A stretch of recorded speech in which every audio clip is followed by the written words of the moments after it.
بسم اللہ الرحمن الرحیم۔ پاکستان میں نکاح کے بارے میں ایک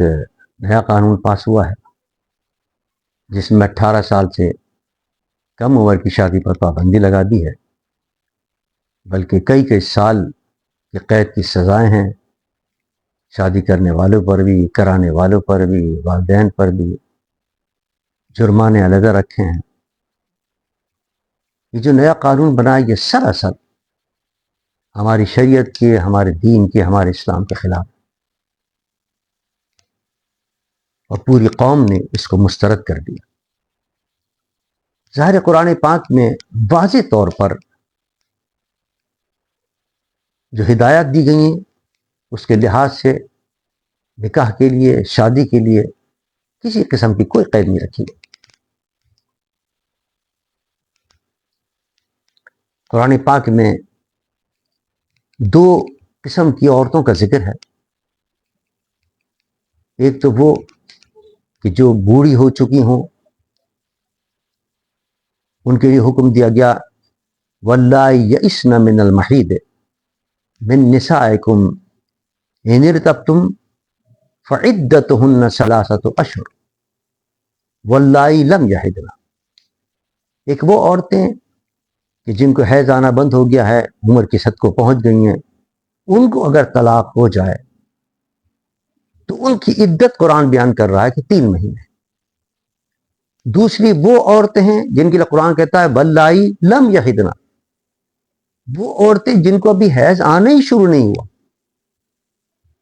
جو ابھی بالغ ہی نہیں ہوئی، اگر ان کو طلاق ہو جائے تو ان کی عدت بھی 3 مہینے۔ یعنی اس آیت میں واللائی لم یحضن کہہ کر قرآن نے واضح کر دیا کہ وہ بچیاں جو ابھی بالغ بھی نہیں ہوئی ہیں، ان کو اگر طلاق تو اس وقت ہوگی، عدت تو اس وقت ہوگی جب نکاح ہوگا۔ اس کا مطلب یہ کہ قرآن کہہ رہا ہے کہ جو ابھی بالغ بھی نہیں ان کے بھی نکاح ہو سکتا ہے، اور قرآن اس پر کوئی پابندی نہیں لگا رہا اور کوئی عمر کی قید نہیں لگا رہا۔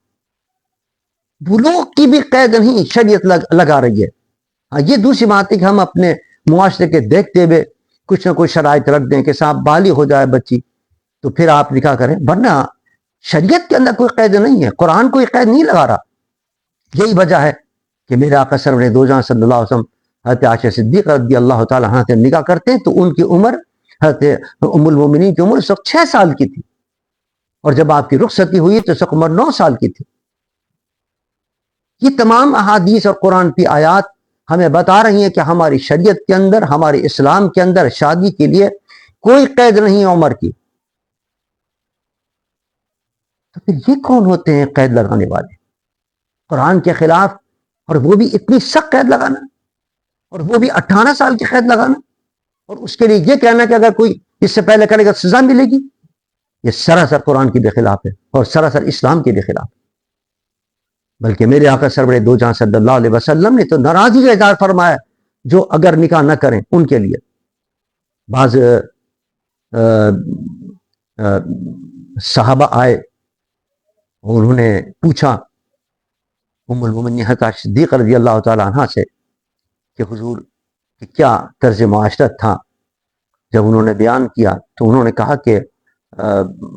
ہم تو شادی بھی نہیں کریں گے، ہم تو بغیر شادی کے رہیں گے تاکہ زیادہ عبادت کر سکیں۔ جب میرے آقا نے سنا تو حضور نے اپنی ناراضگی کا اظہار فرمایا۔ حضور نے فرمایا کہ میں تو شادی بھی کرتا ہوں، عبادت بھی کرتا ہوں، اور حضور نے فرمایا النکاح من سنتی فمن رغب عن سنتی فلیس منی، یہ تو میری سنت پہ نکاح کرنا، اور جو اس سے اعراض کرے گا وہ مجھ میں سے نہیں ہے۔ تو حضور تو نکاح کو ترغیب دے رہے ہیں، نکاح کا حکم دے رہے ہیں، اور نکاح کی بعض احادیث کے اندر اس کی علت بیان فرما رہے ہیں اغض للبصر واحسن للفرج، کہ اس نکاح کے کرنے سے عفت اور پاک دامنی پیدا ہوگی، انسان کی نگاہ نیچے ہوگی۔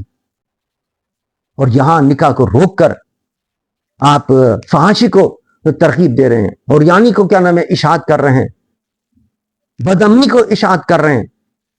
جو جھگڑے ہو رہے ہیں، لڑائیاں ہو رہے ہیں لڑکیوں کے اوپر، لڑائیوں کے اوپر، معاشرے کے اوپر، اور کیا نام ہے بدکاریاں عام ہو رہی ہیں، اس کو روکنے والا جو ہے وہ نکاح ہے۔ افسوس کا مقام ہے کہ وہ پاکستان جو اسلام کے نام پر بنا تھا اس کے اندر اسلام کے خلاف یہ قوانین پاس ہو رہے، جبکہ پاکستان کے آئین میں لکھا ہوا کہ پاکستان میں کوئی قانون قرآن و سنت کے خلاف نہیں بن سکتا۔ آپ نے ایک ادارہ بنایا ہے اسلام نجاتی کونسل جو آپ کو بتائے گا کہ کون کون سے آپ قانون اسلام کے خلاف اور دین کے خلاف بنا رہے ہیں۔ اسلام نجاتی کونسل نے اس قانون پر بھی آپ کے پوری بحث کی ہے، اور بحث کرنے کے بعد اس نے اعلان کیا ہے کہ ہم اس قانون کو مسترد کرتے ہیں، پاکستان کے اندر یہ قانون نہیں چلے گا، اور یہ قانون اسلام کے خلاف ہے، شریعت کے خلاف ہے۔ یہ جو آپ نے 18 سال سے کم عمر کے لیے یہ پابندیاں لگا دی اور کیا نام ہے یہ سزاؤں کا اعلان کیا، یہ سراسر اسلام کے خلاف۔ ہماری بات نہ مانے تو کم سے کم آئین کی بات تو مانے، قرآن کی بات نہ مانے تو کم سے کم اسلامی نجاتی کونسل کی تو بات مانے، جو آپ کا بنایا ہوا ادارہ ہے،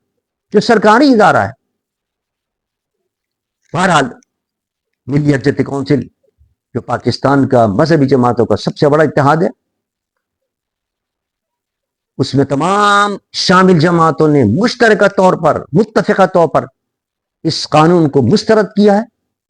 اور اعلان کیا ہے کہ ہم منبر و محراب سے اس کے خلاف آواز اٹھائیں گے، اس کے خلاف علماء کے خلاف، تمام مسالک کے لوگ بغیر کسی تفریق کے اپنی اپنی خانقاہوں سے اور اپنے اپنے مساجد سے، اپنے اپنے مراکز سے، اپنی اپنی کیا نام ہے مساجد سے اس کے خلاف آواز اٹھائیں گے، اور انشاءاللہ تمام مذہبی جماعتوں کو ایک بلا کر اور ایک لائحہ طے کیا جائے گا، اور مشترک طور پر انشاءاللہ اس کے خلاف ایک تحریک چلائی جائے گی۔ ہم حکومت سے مطالبہ کرتے ہیں کہ اس وقت نہیں کہ پاکستان کسی بھی افراتفری کا متعامل ہو سکے، کہیں فتنۃ الہندوستان کے نام سے، کہیں فتنۃ الخوارج کے نام سے جنگ آپ کی جاری ہے، لڑائی آپ کی جاری ہے، محاذرائیں آپ کی جاری ہیں۔ ایسے وقت کے اندر اس قسم کے قوانین پاس کر کے ملک کو کیا نام انتشار کا شکار کرنا کہاں کی عقل مندی ہے؟ کیوں پاکستان کی سالمیت کے آپ پیچھے پڑے ہوئے اس قسم کے قوانین اور اس قسم کے حالات میں نافذ کر کے؟ ہم حکومت سے مطالبہ کرتے ہیں کہ وہ عقل کے اور ہوش کے ناخن لے اور اس قانون کو فوری طور پر واپس لے، اور انشاءاللہ پاکستان کے عوام،